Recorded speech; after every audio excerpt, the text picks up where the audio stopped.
La ilaha illallah Muhammadun Rasulullah alaihi salatullah wa alihi wal ahibba. Assalamualaikum warahmatullahi wabarakatuh. Pada zaman Rasulullah Shallallahu Alaihi Wasallam, ada seorang pemuda bermata biru, rambutnya merah, berpenampilan cukup tampan. Wajahnya selalu melihat pada tempat sujudnya dan tangan kanannya menumpang pada tangan kirinya. Pemuda ini tidak pernah lalai dari membaca Al-Quran dan senantiasa ia menangis.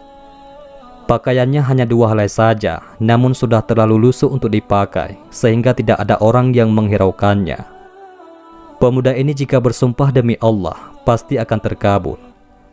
Beliau tidak dikenali dan miskin, malah banyak orang yang suka menertawakannya, mengejeknya, dan menuduhnya sebagai pencuri, serta bermacam lagi penghinaan dilemparkan kepadanya.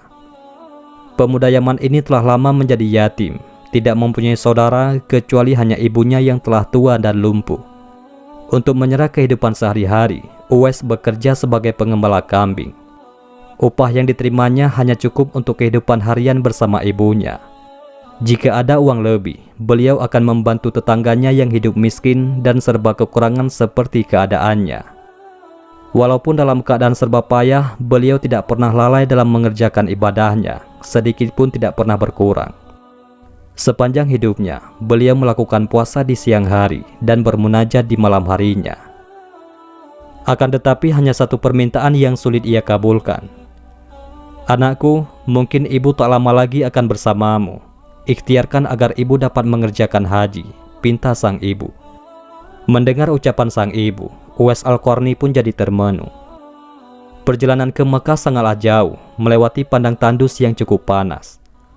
Orang-orang biasanya menggunakan unta dan membawa banyak perbekalan. Lantas, bagaimana hal itu dilakukan Uwais yang sangat miskin dan tidak memiliki kendaraan? Maka dibelilah seekor anak lembu yang harganya cukup murah. Uwais membuatkan kandang di puncak bukit. Setiap pagi ia bolak-balik menggendong anak lembu itu naik turun bukit. "Uwais sudah gila, Uwais sudah gila," kata orang-orang yang melihat tingkah laku Uwais Al-Qarni. Banyak orang yang menganggap aneh apa yang dilakukannya tersebut. Tak pernah ada hari yang terlewatkan ia menggendong lembu itu naik turun bukit. Semakin hari anak lembu itu semakin besar, dan semakin besar pula tenaga yang diperlukan Uwais. Tetapi karena latihan tiap hari, anak lembu yang membesar itu tidak terasa lagi bagi Uwais Al-Qarni. Setelah 8 bulan berlalu, sampailah pada musim haji. Lembu Uwais telah mencapai 100 kg, begitu juga otot Uwais yang semakin kuat. Ia menjadi bertenaga untuk mengangkat barang. Taulah sekarang orang-orang, apa maksud Uwais menggendong lembu setiap harinya.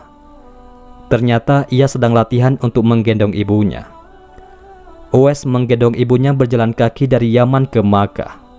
Subhanallah, alangkah besar cinta Uwais pada ibunya. Uwais berjalan tegap menggendong ibunya wukuf di Ka'bah. Ibunya terharu dan bercucuran air mata karena telah sampai di Baitullah. Di hadapan Ka'bah, ibu dan anak itu berdoa, "Ya Allah, ampuni semua dosa ibu," kata Uwais Al-Qarni. "Bagaimana dengan dosamu?" tanya sang ibu keheranan.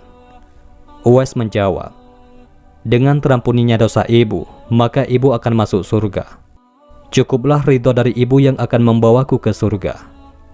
Itulah keinginan Uwais yang tulus dan penuh cinta. Allah Subhanahu wa Ta'ala pun memberikan karunia untuknya. Uwais seketika itu juga sembuh dari penyakit sopannya, hanya tertinggal bulatan putih di tengkuknya. Itulah tanda untuk Umar bin Khattab dan Ali bin Abi Thalib, yaitu 2 sahabat Rasulullah, untuk mengenali Uwais.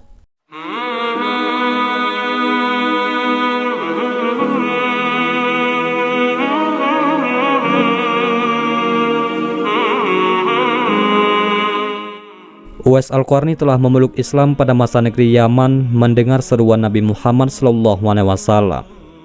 Peraturan-peraturan yang terdapat di dalam agama Islam sangat menarik hati Uwais Al-Qarni.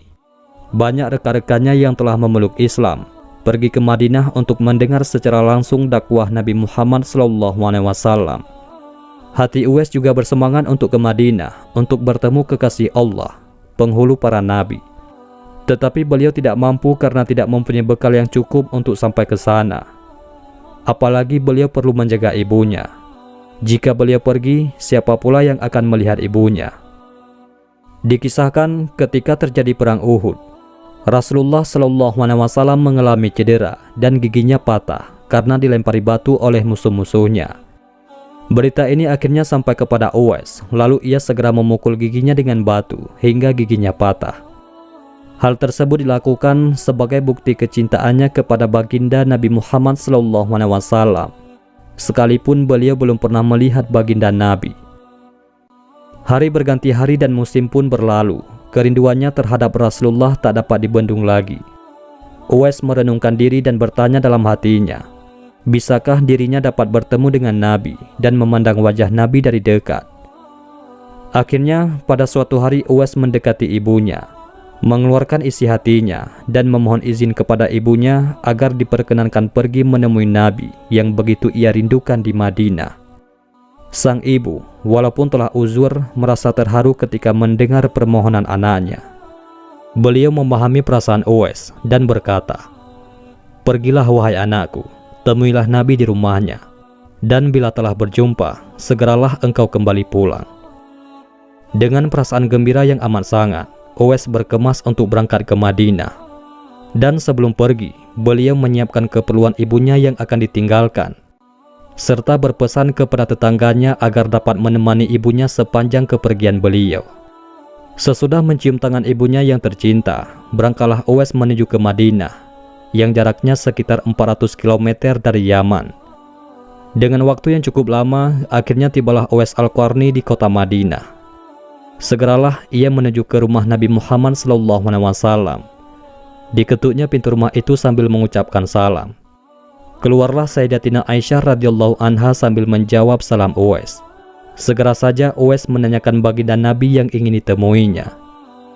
Namun ternyata baginda SAW tidak berada di rumah, melainkan berada di medan perang. Betapa kecewa hati sang perindu, dari jauh ingin berjumpa, tetapi yang dirindukannya tidak berada di rumah. Dalam hatinya bergolak perasaan ingin menunggu kedatangan Rasulullah dari medan perang. Tapi beliau teringat akan pesan ibunya yang sudah tua dan senantiasa dalam keadaan tidak sehat itu agar ia cepat pulang ke Yaman. Disebabkan ketaatan kepada ibunya, pesan dari ibunya itu telah mengalahkan suara hati untuk menunggu kepulangan Rasulullah SAW. Ia akhirnya mohon pamit kepada Sayyidatina Aisyah radhiyallahu anha untuk pulang kembali ke Yaman. Uwais lalu menitipkan salamnya kepada Nabi Muhammad SAW dan melangkah pulang dengan perasaan hampa karena tidak dapat bertemu dengan kekasih Allah. Sepulangnya dari perang, Rasulullah SAW langsung bertanya tentang kedatangan orang yang mencarinya. Nabi Muhammad SAW menjelaskan bahwa Uwais Al-Qarni adalah anak yang taat kepada ibunya. Beliau adalah penghuni langit. Mendengar perkataan Rasulullah SAW, Sayyidatina Aisyah radhiyallahu anha dan para sahabatnya tertegun seketika. Lalu kata Sayyidatina Aisyah radhiyallahu anha, memang benar sebelum ini ada seseorang telah datang mencari Rasulullah SAW. Tetapi orang itu segera pulang ke Yaman karena teringat akan ibunya yang sudah tua dan sakit, sehingga beliau bimbang meninggalkan ibunya terlalu lama. Rasulullah SAW bersabda, "Kalau kalian ingin berjumpa dengan dia, yaitu Uwais Al-Qarni, perhatikanlah bahwa ia mempunyai tanda putih di tengah-tengah telapak tangannya." Sesudah itu Rasulullah SAW memandang kepada Sayyidina Ali dan Sayyidina Umar radhiyallahu anhum lalu bersabda, "Apabila kalian bertemu dengan dia, mintalah doa dan istighfarnya untuk kalian, karena dia adalah penghuni langit, bukan penghuni bumi." Tahun berganti tahun, dan Sayyidina Umar menjadi khalifah kedua menggantikan Abu Bakar As-Siddiq yang telah wafat. Suatu ketika, Khalifah Umar teringat akan sabda Nabi tentang Uwais Al-Qarni, sang penghuni langit. Beliau segera mengingatkan sahabatnya, yaitu Sayyidina Ali, untuk mencari Uwais bersama-sama. Sejak saat itu, setiap kali ada kafilah yang datang dari Yaman, mereka berdua akan bertanya tentang Uwais Al-Qarni, apakah ia turut bersama mereka. Di antara kafilah-kafilah itu ada yang merasa heran. apakah sebenarnya yang dicari oleh kedua sahabat besar itu. Adapun rombongan kafilah dari Yaman menuju ke Syam silih berganti membawa barang dagangan mereka. Suatu ketika, Uwais Al-Qarni turut bersama rombongan kafilah menuju kota Madinah. Melihat ada rombongan kafilah yang datang dari Yaman, bersegeralah Khalifah Umar dan Sayyidina Ali mendatangi mereka dan menanyakan apakah Uwais turut bersama mereka. Rombongan itu mengatakan bahwa ia ada bersama mereka dan sedang menjaga unta-unta mereka di perbatasan kota. Mendengar jawaban itu, mereka berdua bergegas menemui Uwais Al-Qarni. Sesampainya di tempat Uwais, Khalifah Umar dan Sayyidina Ali memberi salam. Namun rupanya Uwais sedang melaksanakan sholat. Setelah mengakhiri sholatnya, Uwais menjawab salam kedua tamu agung tersebut sambil bersalaman. Sewaktu berjabatan, Khalifah Umar segera membalikkan tangan Uwais untuk membuktikan kebenaran tanda putih yang berada di telapak tangan Uwais, sebagaimana pernah disabdakan oleh baginda Rasulullah Muhammad SAW. Ditanyalah Uwais oleh kedua sahabat Nabi tersebut, "Siapakah nama saudara?" Lalu Uwais menjawab, "Abdullah." Mendengar jawaban itu, kedua sahabat itu pun tersenyum dan mengatakan, "Kami juga Abdullah, yakni hamba Allah. Tapi siapakah namamu yang sebenarnya?" Uwais kemudian berkata, "Nama saya Uwais Al-Qarni." Sepanjang perkenalan mereka, taulah mereka bahwa ibu Uwais telah meninggal dunia. Itulah sebabnya beliau baru dapat turut serta bersama rombongan kafilah dagang itu. Akhirnya, Khalifah Umar dan Sayyidina Ali memohon agar Uwais berkenan untuk mendoakan mereka. Uwais enggan dan dia berkata kepada Khalifah, "Sayalah yang harus meminta doa dari kalian." Mendengar perkataan Uwais, Khalifah berkata, "Kami datang ke sini untuk memohon doa dan istighfar dari Tuhan." Disebabkan didesak oleh dua sahabat besar ini, Uwais Al-Qarni akhirnya mengangkat kedua tangannya, lalu berdoa dan membacakan istighfar. Setelah itu Khalifah Umar radhiyallahu an berjanji untuk memberinya uang negara dari Baitul Mal kepada Uwais sebagai biaya hidupnya. Uwais Al-Qarni menolaknya dengan lembut dengan berkata, "Hamba mohon supaya hari ini saja hamba diketahui orang. Untuk hari-hari selanjutnya, biarlah hamba yang fakir ini tidak diketahui orang lagi." Setelah kejadian itu, nama Uwais kembali tenggelam dan tidak lagi terdengar beritanya. Tapi diriwayatkan, ada seorang lelaki pernah bertemu dan dibantu oleh Uwais. Orang itu mengisahkan, "Waktu itu kami sedang berada di atas kapal menuju ke tanah Arab bersama para pedagang. Tanpa disangka-sangka, angin ribut bertiup dengan kencang. Akibatnya, hempasan ombak menghantam kapal kami, sehingga air laut masuk ke dalam kapal dan menyebabkan kapal semakin berat. Pada saat itu, kami melihat seorang lelaki mengenakan selimut berbulu berada di satu sudut kapal, lalu kami memanggilnya. Lelaki itu bangun, lalu melakukan sholat di atas air. Betapa terkejutnya kami melihat kejadian itu. Wahai waliullah, tolonglah kami." Tetapi lelaki itu tidak menoleh. Lalu kami berseru lagi, "Demi Zat yang telah memberimu kekuatan beribadah, tolonglah kami." Lelaki itu menoleh kepada kami dan berkata, "Apa yang terjadi? Tidakkah engkau melihat bahwa kapal berada di badai dan dihantam ombak?" Tanya kami kepadanya. "Dekatkanlah diri kalian kepada Allah. Keluarlah kalian dari kapal dengan membaca Bismillahirrahmanirrahim," kata orang itu. Kami pun keluar dari kapal satu persatu. Pada saat itu, jumlah kami 500 jiwa lebih. Sungguh ajaib, kami semua tidak tenggelam, sedangkan perahu kami yang lain tenggelam ke dasar laut bersama isinya. Lalu orang itu berkata kepada kami, "Tidaklah mengapa harta kalian menjadi korban, asalkan kalian semua selamat." "Demi Allah, kami ingin tahu siapakah nama Tuhan," tanya kami kepadanya. "Uwais Al-Qarni," jawabnya dengan singkat. Kemudian kami berkata lagi kepadanya, "Sesungguhnya harta yang ada di kapal tersebut adalah milik orang-orang fakir di Madinah yang dikirim oleh orang Mesir. Jika Allah mengembalikan harta kalian, apakah kalian akan membagi-bagikannya kepada orang-orang fakir di Madinah?" tanya Uwais Al-Qarni. "Ya, kami akan membagikannya," jawab kami. Orang itu pun melaksanakan sholat 2 rakaat di atas air, lalu berdoa. Setelah Uwais Al-Qarni mengucapkan salam, tiba-tiba kapal itu muncul ke permukaan air, lalu kami menaikinya dan meneruskan perjalanan. Setibanya di Madinah, kami membagi-bagikan seluruh harta kepada orang-orang fakir di Madinah sehingga tidak ada satupun yang tertinggal. Beberapa waktu kemudian, tersiarlah kabar bahwa Uwais Al-Qarni telah berpulang ke rahmatullah. Anehnya, pada saat dia hendak dimandikan, tiba-tiba terlalu banyak orang yang berebut hendak memandikannya. Dan ketika dibawa ke tempat pembaringan untuk dikafankan, begitu ramai orang yang menunggu untuk mengkafankannya. Demikian pula ketika orang pergi hendak menggali kuburnya.